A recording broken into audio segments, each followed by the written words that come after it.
In the fast-moving world of aviation, new designs usually come with the promise of making older machines obsolete. But every now and then, an aircraft comes along that refuses to bow to time. For the US Air Force and Navy, some of these legends have been soaring for decades, surviving political changes, military strategy overhauls, and technological leaps, yet still carrying out their missions with stubborn reliability.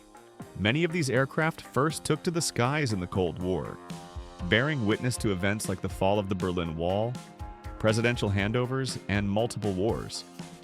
They've adapted, upgraded, and proved that when engineering brilliance meets operational need, time is no match for durability. Today we salute these aerial veterans, machines that turned into icons. Lockheed U-2 Dragon Lady.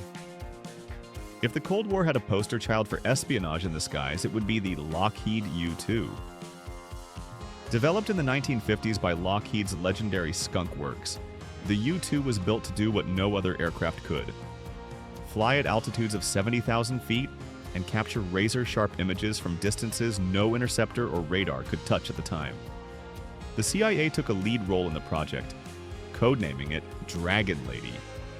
To meet the extraordinary mission profile, Lockheed partnered with optical geniuses like James Gilbert Baker and Perkin-Elmer co-founder Richard Scott Perkins, producing cameras capable of photographing objects on the ground from 60,000 feet with incredible resolution.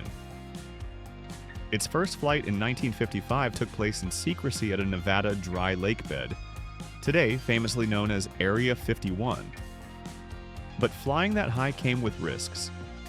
Pilots discovered a perilous coffin corner, where just a few knots separated the stall speed from the aircraft's structural limit. Still, the U-2 went on to gather intelligence over the Soviet Union, serve in Afghanistan and Iraq, and support NATO missions. Even plans to replace it with RQ-4 Global Hawk drones fell short. The U-2 could carry heavier, more advanced sensors and proved cheaper to operate. Decades later, the Dragon Lady still rules the stratosphere. Lockheed C-130 Hercules. If there's one military aircraft that deserves the title of indispensable, it's the Lockheed C-130 Hercules. Entering service in the 1950s, it has done everything from troop transport to hurricane chasing, intelligence gathering, and even aircraft carrier landings. Born from a 1951 Air Force requirement for a rugged, long-range transport, the C-130 was purpose-built for combat operations. Its rear-loading ramp made it a master of quick deployments, and its fuel-efficient Allison T-56 turboprops gave it endurance that jets couldn't match. Over the years, the C-130 has racked up achievements worthy of legend. In 1963, one even landed on an aircraft carrier, setting a record as the largest and heaviest aircraft to ever do so. The CIA also pressed the Hercules into service, using it in 1969 to drop sensor pallets near China's nuclear testing grounds. Though heavily armed versions like the AC-130 gunship gained fame in popular culture, the cargo-hauling C-130 remains the backbone of operations worldwide. With a payload of 42,000 pounds and the ability to operate from rough, short airstrips, it's still in production more than 70 years later. Boeing KC-135 Stratotanker. Introduced in the late 1950s, the KC-135 Stratotanker revolutionized the concept of sustained air operations. Based on Boeing's civilian 707 airliner design, it provided aerial refueling to extend the range of fighters, bombers, and reconnaissance aircraft.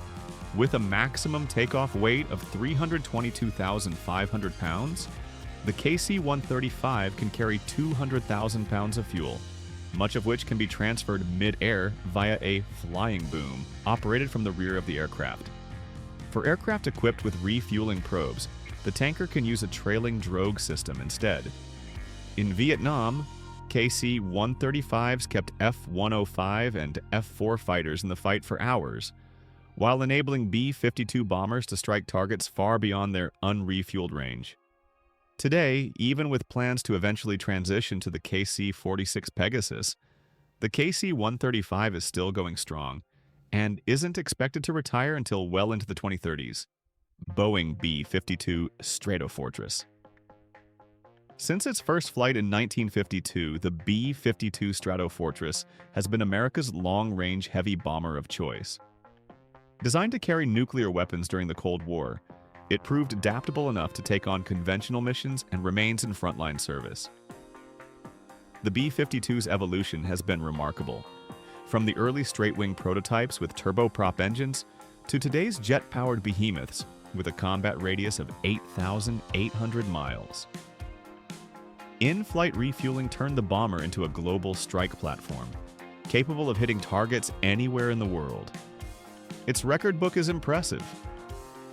In 1957, Operation Powerflight saw 3 B-52s fly non-stop around the globe in 45 hours. In 1962, one flew 12,532 miles without refueling, setting a world record. During Operation Chrome Dome in the 1960s, B-52s armed with nuclear weapons patrolled near Soviet airspace 24/7. A fleet of 76 remains active today, and upcoming upgrades, most notably new Rolls-Royce F130 engines, should keep the B-52 flying into the 2050 McDonnell Douglas F4 Phantom II. The McDonnell Douglas F4. Phantom II may have left U.S. service in the 1990s, but its shadow still looms large.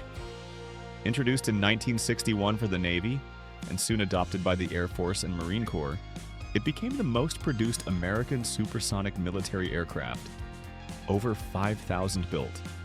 Capable of carrying both air-to-air and air-to-ground weapons, the Phantom excelled in the Vietnam War, initially as an air superiority fighter, and later in attack and reconnaissance roles. In its prime, it set 16 world records for speed, altitude, and climb rate. Though it eventually gave way to newer fighters like the F-15 and F-16, the Phantom's multi-role versatility set the standard for modern combat aircraft. McDonnell Douglas F-15 Eagle. When the F-15 Eagle entered service in 1976, critics claimed it was too big and heavy to succeed as a dogfighter. They couldn't have been more wrong. The Eagle went on to become the most successful modern air-to-air fighter, with over 100 aerial victories and 0 losses in combat. Its performance is breathtaking, able to go from ground level to 65,000 feet in just over 2 minutes and reach speeds of Mach 2.5, around 1,800 miles per hour. In a unique twist, it even demonstrated anti-satellite capabilities, successfully launching a missile to destroy a target in space. Today, over 220 Eagles remain in U.S. service, and new F-15 EX variants are joining the fleet to keep the type relevant for decades to come. Fairchild Republic A-10 Thunderbolt II. If there's one aircraft beloved by ground troops, it's the Fairchild Republic A-10 Thunderbolt II, better known as the Warthog. Built for close air support, it was designed around a single purpose: destroying tanks and armored vehicles. The A-10's heart is the GAU-8 Avenger, a 7-barrel 30mm cannon capable of spitting out 3,900 rounds per minute, each shell roughly the size of a beer bottle. The aircraft's titanium armor protects it from hits up to 23mm in caliber, and its redundant systems mean it can keep flying with major battle damage. In 2003, Captain Kim Campbell famously flew her A-10 back to base after losing hydraulic power and sustaining heavy damage, manually controlling the aircraft for nearly an hour. The Warthog has seen action in nearly every major U.S. conflict since 1977, and though retirement discussions surface regularly, it remains in service and is expected to fly until at least 2029. And that's our look at the legendary U.S. military aircraft that just refused to retire. If you enjoyed this video, make sure to give it a big thumbs up and hit that subscribe button. Thanks for watching, and we'll see you in the next one.